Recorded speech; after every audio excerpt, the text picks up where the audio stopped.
The quickest way to get to know someone is to share a story. In that story, we share emotions, we share our feelings, we share our perspective. It invites the audience to see us as a person and to connect with us. And for that reason, the very first speech you're going to give, your introductory speech, is going to be your easiest to give. It's going to be a story that you tell someone. We're going to start with, what is your introduction speech? How do you put it together? Where you're going to go with it? We're going to talk about the elements of storytelling. Then we're going to take a look at the rubric so you know what you're being graded on. And then we're going to look at an example introduction speech that focuses on storytelling. The introduction speech is a speech that's going to be easy for you because it's something you've lived, you're an expert on, it's your story. And the reason why we start off with a storytelling introduction is because every other speech you give, a story will help with your audience. It will truly be a way you connect with your audience, you bond with your audience begins to see you as more than just a speaker, but as a person. This is the common elements of a story that you'll see. You'll begin with an exposition, which is the background. Who's there? Where are you? What is the setup? From there, something has to occur that creates a rising action. In this case, I'm showing a spot for 3. It could be 2, it could be 5. It is up to you. But the rising action is the little elements, maybe little things that go wrong, little bits of excitement that occur, that begin to build up a little tension. So your audience is left asking, how is this going to resolve? What will happen? And then you'll hit that climax, that moment where you are sharing, when all else happened, this is what. And boom, your audience will be there right at the top of the mountain with you. And from there, you're going to have that action slowly come down and lead to the resolution. In these simple storytelling elements, you become more able to make a chronological history that you can share and that your audience can relate to. Here's your rubric. I know this is the nasty part of the whole entire speech. Please make sure you look up the rubric. It is located under Assignments tab. Attention getting device. Don't start with, hi, my name is, hello, I'm here today to talk to you about. No, that is not an attention getting device. An attention getting device is a way to get your audience to put down their pencils, to put away their cell phone, to look up, give you eye contact. And one of the quickest ways to bore an audience back into sleep is to start with, hello, my name is. You do have an opportunity for introduction, but first grab their attention. And this can be done several ways. You could use a quote from a famous person. You may end up asking your audience something important, like, how many of you are from Denver? How many of you are from Northern Colorado? Something that gets their mind thinking. Perhaps a magic trick, perhaps a short video, maybe a picture where you can ask the audience, what do you see in this? Think outside the box when looking for attention-getting devices. Utilize something to draw your audience in.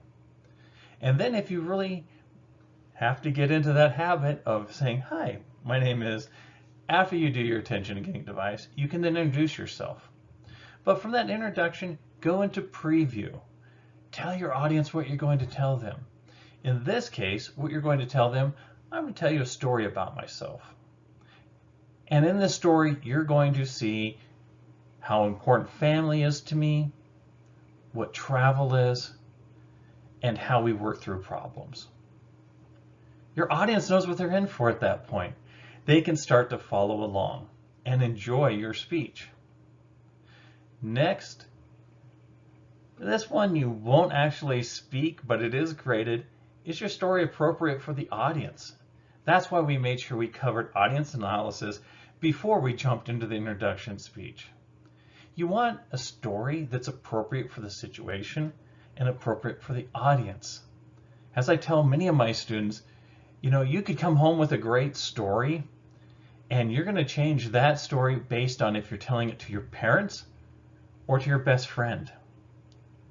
You're going to edit some of it for your parents to keep you out of trouble. Meanwhile, your best friend, you're really going to go ahead and dive in. But that's based on audience analysis. So know who you're talking to. That's what's represented in the audience analysis. Next, what is your exposition? Tell us a little bit about it. Make sure you set it up. Now, if you forget a part here while you're presenting your speech, don't add it in later. It is better that we don't have peripheral details that slow up your story.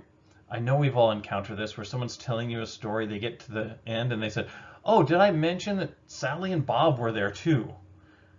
You're at the end of the story, you're ready for and now the whole story has gone shifted way back to the beginning. So set up your exposition well, know who needs to be there, so that way you don't have to interrupt your story.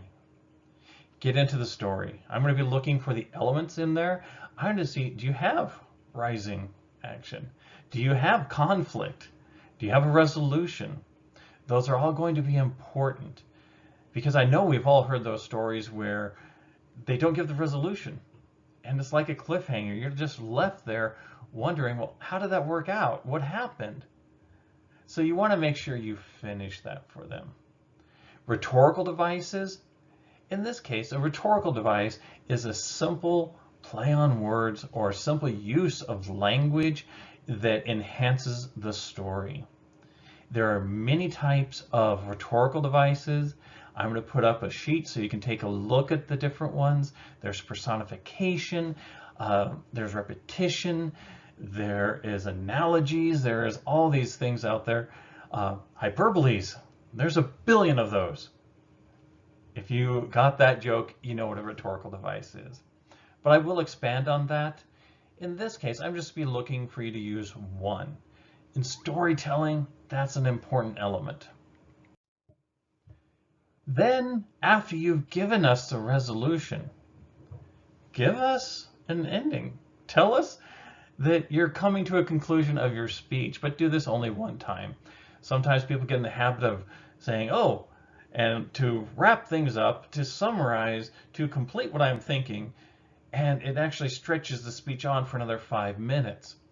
Instead, when you finish your story, say, in conclusion, today I talked to you, then that leads you right into your review of the main points. Finally, leave them with an ending clincher, a mic drop. Don't say, that was my speech, thank you. Boom. No. Don't do that because that sucks the life out of your speech. Instead, when you hit the very end, just give them a clincher, a thought. I hope you've learned from my experiences that whatever you're going to nail it with, whatever you're going to empower, do whatever wisdom you're going to share, just put that in that portion there. But have that mic drop. After that day, I never again rode a unicycle down a gravel road. And your audience will leave with that image in their head of you riding a unicycle down a gravel road rather than leave with a, oh, that was Brad, he told me a story. What was the story? So definitely watch for that. Also, on the flip side of the rubric, there are some aspects of presenting that we want to look at. Eye contact is the first one. In this case, you really want to have eye contact with the camera. Please, please, please, please, don't do this because this is a common one. Eye contact really well with the paper, but not with your audience. Yes, you absolutely can utilize notes. For notes for the online presentations, a 3x5 card is still not a bad idea. You hold them here, you can look down, get your information, look back up. And you can do that throughout. The main thing is you don't want to spend your entire time avoiding looking at the camera. Glancing at your notes is perfectly allowable. You can use a full piece of paper down here on your desk, but be careful that you're not using the full sentence outline. We're going to get into outlining after this. So for this speech, my recommendation is 3x5 cards with the following format that you'll see in a future slide, which is coming up. Your voice. You want to make sure your voice is a tool. You utilize it. Speed, slow, fast, all that can indicate stress. It can indicate excitement. It can change. I was sad that day. I had to slow down, and there, boom, suddenly you see there's emotion in your voice. This is another reason why you don't want to just read your speech to a camera. Very few people have that talent to actually show emotion, to utilize their voice well when reading. Instead, they become very monotone and keep it at the exact same tone throughout because they're reading, and as they're reading, this is their reading voice. You don't want that. Use your voice. Use that tool. Extemporaneous speaking. If you're telling a story to a friend, if you're telling a story to someone you just met, in storytelling, it's a conversation. Not this normal conversation where you say a couple words and then you stop and wait for the person to respond. You know how you tell a story, but you do watch for feedback from your audience. Online, it's going to be a little bit more difficult. So with that, just think of your camera as being a person. Don't look for feedback from it, but do talk to it like if it was a person. Your professional appearance. Now, how I recommend in public speaking is think about what you'd wear to a job interview. And that is how you want to dress. I know currently, hey, everyone's in pajamas 24/7, maybe sweats, just really relax because we've gone through so much that's kept us in our homes. However, for this one, at least put on the button-up shirt and go ahead and look like you're going to sit down and do a job interview, because that will help you. That's normally business casual. It may change depending on the type of job you're looking for, but you wouldn't roll into a job expecting to get hired with a Phillips 66 t-shirt or a cut up jacket or messed up hair, etc. No, you would take a moment to make sure you were presentable and that you can get that job. So think of it the same way. Time of speech, 3 to 4 minutes. It's not bad. This one will feel a lot longer because this is your first speech. You're going to think it's like I talked for 20 minutes and it says there's only 2 minutes and 20 seconds. It's okay. You have to work on your pacing and your timing when you're using video, because it can go by really fast because we speak faster when we're nervous and we speak faster when we're talking to a camera. So make sure you slow it down, take a breath, and make sure you're presenting about 3 to 4 minutes worth of material. And then I do want your full sentence outline. I do want an outline turned in. This is for your benefit, because if you missed one of these points, guess what? I'm willing to give you partial credit for it if it's written in your outline. If you don't submit an outline and you forget something, I can't give you credit at all for it because I don't even know if you plan to include that in your speech. So that is the importance of the outline. Now, for that example, this is the keyword outline that I wrote for my speech. This is it. There's 2 slides of it. Probably would fit on 4 note cards. It is easy to present from. I don't have full sentences here. I just have it kind of more memory jogging devices. That means all I would have to do is glance down real quick and I can find myself quickly. Here's the speech. Have you ever had one of those days? Those days that come along and you think there's no way this day could get worse. There's nothing else that could go wrong. And then life looks at you in the eye and says, hold my beer. I've had one of those days. My name is Brad McCauley.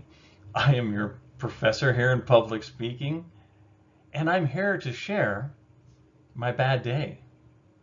But before I tell you about that bad day, let me give you a little background about myself. Let me tell you a little bit more about that bad day, and then get you ready for a great semester. I was actually born right here in Greeley. I've been married for 30 years. I have 2 incredible sons. And our family motto has always been kind of, why not? When something comes up, rather than saying no, why not? Why shouldn't we try it? And so that's led us to adventures throughout our lives. Crazy trips, crazy journeys, eating in some questionable restaurants. But you know what? We've really enjoyed ourselves. Well, years ago, about 13 years now, my 8-year-old son went with us to a Renaissance festival. And at that Renaissance festival, he came alive. He enjoyed it. We were seeing so many great things. And he turned to us and said, Mom, Dad, I want to do this. And you know, rather than saying no, we said, why not? And so we did. We actually started performing at Renaissance fairs and festivals. As street cast, we had stupid little jokes, a barrel of laughs. We were enjoying ourselves. At one event, we saw these sword fighters. Oh, this was great. They were swinging swords at each other, steel. It was awesome. And we ended up joining them. And we've performed with them for several years, traveling around, seeing different places, meeting new people. It was a lot of fun. And then we had to move. We moved. We could no longer participate with them. And as we moved, we actually moved back to Greeley. And here in Greeley, we decided we want to continue going. So we created our own Renaissance sword fighting troupe. And our first season was a blast. We got the opportunity to travel, to see things, but this time we were in charge, so it was even better. And as we came to the end of that first season, we had our big climactic show that would occur at, of all places, the Nerd Store downtown. And at the Nerd Store, we were getting ready to go on stage, and we look around, we couldn't find our lead actress. She calls. She can't make it. Our season finale, she can't make it. That's okay. As they say in show business, the show must go on. So what we ended up doing is our director for that season, she jumped into that role. And we're ready. That bad day that looked like it was going to get worse, we held it off for a second. And then we look over, and another one of our cast members turning these different colors. He's blue, green, purple, just horrible. He's sick. He is so sick, there's no way he can go on. So what we end up doing is we take my son, who at this time is now 18 years old, and we put him into that role. And the first act goes off fine, no problem. That bad day got worse, and we staved it off. We succeeded. That first part worked out, but the second act has to have those elements of danger. And with that danger, there has to be a big climactic fight. We had to practice that before we went back out there. So we practiced in between acts. And there's one part where 3 swords are swung at my son, and he catches it with his sword, and he pushes back on us. Well, it's great, and it looks super as long as the person pushes back. Not in that practice. It had been too long since he had practiced the fight. He caught the swords. He slid the swords instead of back. He slid them all to one side. And I had about 24 pounds of carbon steel hit me in the face in 4 different directions. At that point, it bloodied my lip, busted my nose, and broke my orbital bone. Horrible. It could not get any worse. That bad day had gotten worse and gotten worse. But miraculously, in the audience, there was a nurse. A retired nurse. She came up and patched me up. Got me ready for Act 2. And we went out there and we performed Act 2, and the audience loved it. It came together so well. Now, you might think that's the end of the story, but it's not. Because what ended up happening that day was not the magic that happened in the act or in this scene. The magic was that that retired nurse became a family friend. her daughter joined our troupe and was our lead actress for the next 3 seasons. And the most remarkable thing was that my youngest son met her son, and they ended up getting married. So that bad day looked like it could not get worse, and it kept getting worse. But in hindsight, that wasn't a bad day at all. In fact, it was a great day. Now, in conclusion, let me remind you, during this semester, you're going to have those bad days. You're going to have those days that you want to give up, that everything's going wrong. Life keeps making the day worse. Don't give up. Keep going. Because when that day is behind you and you've overcome it, as you step back and step away from that day, you will see that those colors, those reds, those greens, those purples, all those blotches that made no sense when you were in the moment, as you step back, it becomes your Rembrandt. Now, that, of course, helps you draw in and see how we share a story. You shared my journey, and it became relevant to you as students. Because, hey, if I could get through a bad day, so can you. But you might be saying, what am I going to talk about? What is a possible speech I could have? You have a million stories in you. Think about them. What about participating in an event, a sporting event, a concert, a play? What about attending an event? Seeing your favorite band live on stage? Maybe going to your first big football game.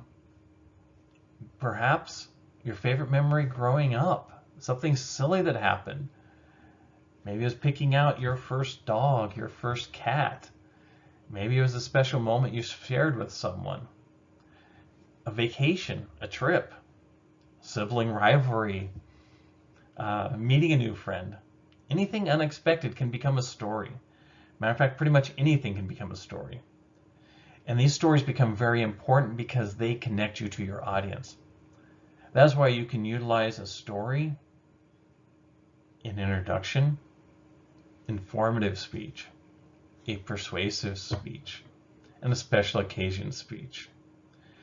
And when we get into the future and we're talking about latitude of acceptance and if people like your speech topic, etc., your latitude of acceptance can be moved by a story. That is why we focus on storytelling in our introduction speech. What we talked about? What is your introduction speech? We talked about storytelling. We went over the rubric. I shared a story with you. And now here we are at the mic drop. We're all stories in the end. Just make it a good one. From Doctor Who.